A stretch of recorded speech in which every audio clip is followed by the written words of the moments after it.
라디오 서울 방송 오늘의 미국 듣고 계십니다. 이재용 삼성전자 그 부회장에 대한 그 영장 청구 구속영장 실질 심사 결과는 아직 나오지 않았습니다. 굉장히 뭐 심각하게 신중하게 하겠죠. 그래서 지금부터 그 언제라도 그 나올 수는 있고 지금 워치하고 있습니다. 미국에서도 오늘 아침에는 뭐 굉장히 그 여러 명의 그 앞으로 그 내각 장관들의 청문회가 열리고 있는데 유엔 대사 니키 헤일리도 그렇고 그리고 지금은 이제 보건복지부 그 장관 지명자인 그 탐 프라이스 어느 주의 하원 의원이죠? 네. 조지아주의 그 하원 의원이 나와서 얘기하는데 좀 전에 그 버니 샌더스 그 상원 의원이 막 그 화냈어요. 이 사람이 그 오바마 케어를 완전히 그 없애면서도 모든 그 미국 사람들에게 다 그 보험을 갖게 하겠다. 그리고 그럼에도 불구하고 뭐 빚이 늘어나지는 않는다라고 얘기를 했는데 구체적인 내용 같은 것은 아직 그 얘기하지 못하고 있기 때문에요. 그리고 이제 어제 있었던 것 가운데 하나 이제 교육부 그 장관 지명자인 베시 드보스가 여러 가지 그 공교육을 별로 믿지 않고 굉장히 본인이 부자고요. 돈을 뭔가 지원을 해서 학교를 선택할 수 있게 한다. 이게 오히려 이슈였는데 나중에는 어느 그 의원인가가 물어봤습니다. 그랬더니 그 학교에서 그 총기를 그 무장하는 거 여기에 대해서 괜한 그 피해자가 나오지 않게 하기 위해서 그 찬성을 한다고 했거든요. 그래서 갑자기 이제 그쪽으로 이슈가 많이 돌아가기도 했고요. 지금 청문회 미국에서도 계속 열리고 있습니다. 그 사이에 이제 그 도널드 트럼프 그 차기 대통령은 미국을 더 그 강하게 하겠다 이런 얘기를 많이 하는데 오늘 워싱턴 포스트가 보도하는 것 보니까 군사 퍼레이드를 하겠다는 얘기예요. 훌륭한 지도자는 미국의 치어리더가 돼야지 되는데 그 치어리더에는 물론 그 여러 가지 그 경제적으로 그 뭔가를 그 좋게 하는 그런 것도 있지만 군사 퍼레이드를 하는 것도 국민들에게 그 미국이 강하다는 것을 보여주는 치어리더로서의 역할이다라고 생각을 해서 펜실베니아 애비뉴에서도 이제 군사 퍼레이드가 펼쳐질 수 있고 뉴욕시가 됐다던가 아니면 뭐 그 워싱턴 DC 영공이 됐다던가 군사 퍼레이드라는 것이 뭐 공군 비행기를 갖고도 할 수 있는 것이니까요. 이런 것을 부활시키겠다라고 얘기를 해서 얼마 전에 지난해에 그 시진핑 중국 국가주석이 이제 대규모 그 군사 퍼레이드를 한 것에 대해서 미국 굉장히 싫어했었고 오바마 대통령 가지도 않았고 시대착오적이다라고 얘기를 했는데 지금 트럼프 그 대통령 그 당선자는 다른 사람들과는 좀 다른 거죠. 그래서 본인이 대통령으로서 세일즈맨도 하겠지만 군사 퍼레이드도 하겠다라는 얘기를 했고 워싱턴 이그제미너는 트럼프 당선자가 지금 그 인수팀에 여러 가지 그 주문을 했는데 그 가운데 하나가 뭐 공화당이야 워낙에 그 연방 정부 지출을 그 줄이는 것을 아주 중요하게 생각을 하잖아요. 그래서 10% 정도 연방 예산을 삭감을 하고 그런데 이 부분에 대해서는 그 한인들도 해당이 많이 될 것 같은데요. 연방 공무원도 20%를 줄이겠다는 겁니다. 작은 정부를 추구하면서요. 예산 삭감의 경우는 뭐 국방부 예산 삭감을 많이 할 테고 보통 그 대통령들이 연방 그 공무원을 동결하기는 하지만 또 재조직을 하고 구조조정을 하긴 하지만 이렇게 20%나 공무원 숫자를 줄인다 하는 일은 흔치 않은 일입니다. 그래서 뭐 보수의 경우는 박수도 쳐요. 뭔가 그 정부를 작게 한다고 하니까. 그런데 이제 굉장히 그 우려하는 사람들도 많이 있고 더군다나 연방 공무원이 미국에서 굉장히 그 숫자가 많은데 이 사람들을 20%나 삭감을 한다고 하면은 20%나 연방 공무원을 삭감을 하면서 경제를 살린다? 그러면 일자리를 잃어버린 사람들이 어떻게 돈을 쓸 수 있는가? 그 부분을 생각할 수밖에 없잖아요. 그래서 아직까지 뭐 시작한 것은 아니지만 업무 뭐 이런저런 그 생각을 하고 있는 것을 미국 언론도 지금 보도를 하고 있습니다.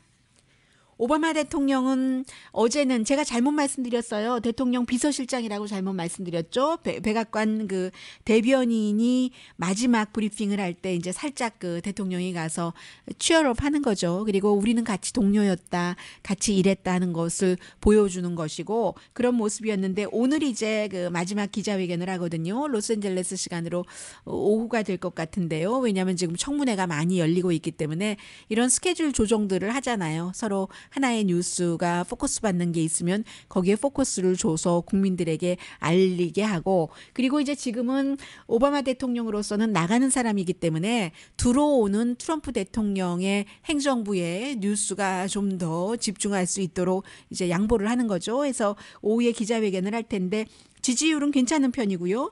빌 클린턴이나 그 로널드 레이건 때만큼은 못해요. 그때 나갈 때 66%, 빌 클린턴, 로널드 레이건 64%, 89년도와 2001년도에 지지를 받았는데 오바마 대통령은 60%. 그러면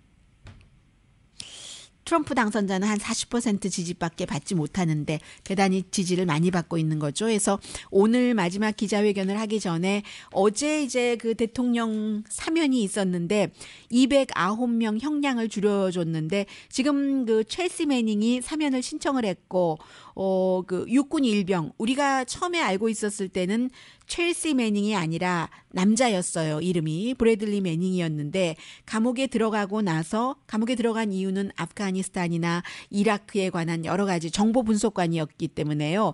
육군 일병이었었죠. 한 70만 건의 군사 기밀을 위키릭스에 줘서 위키릭스가 줄리안 아산지가 여러 가지를 이제 그 폭로를 했는데 그로 인해서 미군이 위험해졌다. 뭐 이런 얘기들을 또 많이 해서 35년 징역형이었기 때문에 원래 형량대로라면 2045년까지 감옥에 있어야지 되는데 이제 감형을 해줬기 때문에 5월 달에 출소를 할 수 있게 됐습니다. 그런 게 이제 여러 가지 이슈가 있는데 본인이 성전환을 할 계획을 했었고 그래서 그것을 국가의 돈으로 줘야 되느냐 말아야 되느냐 본인은 여자라고 하고 지금 화장도 하고 머리도 길게 기르고 있는데 남자 교도소에 있잖아요. 이것도 여러 가지 안전 등등의 문제가 있었는데 그럼에도 불구하고 그의 형량을 줄인 것에 대해서 공화당에서는 많이 비난을 합니다. 특히 폴 라이언 하원 의장의 경우는 미군을 위험하게 했는데 라고 얘기를 하고 있고 그 밖에 다른 사람들은 이것이 옳다.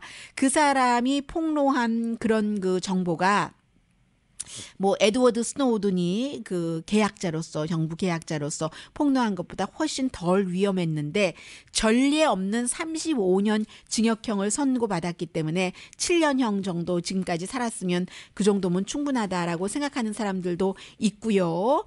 그리고 이제 그 본인은 여자라고 주장하는데 남자 감옥에 수감돼 있기 때문에 이게 이제 굉장히 좀 그 힘들었었던 것도 있고요. 교도소에서도요. 그래서 오바마 대통령이 어쨌든 그 형량을 줄여줬습니다. 그런데 오바마 대통령이 이 첼시 매닝과 함께 어제 형량을 줄인 209명 대부분은 폭력을 저지르지 않은 마약 사범이 많았거든요. 이 점도 오바마 대통령이 다른 그 대통령의 사면과는 좀 색깔을 달리하는 겁니다.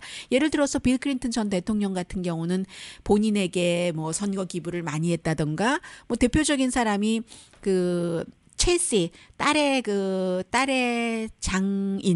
장인이 아니라 시아버지 그 사람이 이제 굉장히 그 여러 가지 수십 가지 그 돈 그 사기한 화이트 칼라 사기죠. 그런 것으로 있었는데 그것을 다 사면을 해줬잖아요. 빌 클린턴 대통령은. 그리고 이제 나중에 첼시가 그의 아들과 결혼을 했는데 그런 것과 달리 오바마 대통령은 어떤 그 정치적인 빚을 진 사람을 사면을 한 게 아니라 이렇게 좀 어떻게 보면은 지질하다고 할까요? 라고도 할 수 있는 폭력은 아니었지만 마약을 또 이게 빌 클린턴 대통령 시절에 한 것이기도 하고요.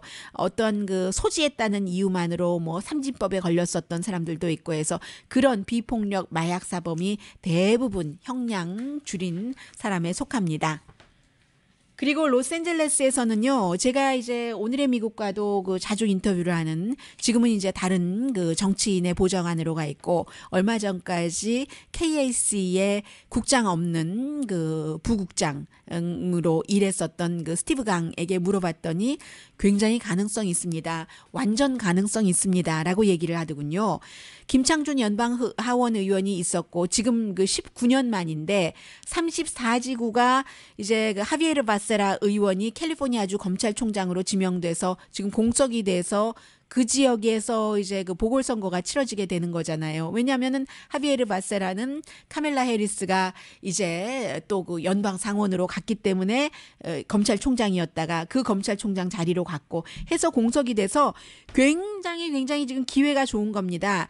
여기에 LA시 도시개발 커미셔너인 로버트 안 변호사가 그 들어가 있는 건데 나오겠다고 출마를 하러 그 선언을 했어요. 어제 저희 라디오 서울 방송도 방문을 했고 한국일보를 포함한 또 모든 다른 그 언론 미디어도 방문을 했는데 굉장히 가능성이 그 한인들이 나가서 다 찍으면 가능성이 있는 거죠.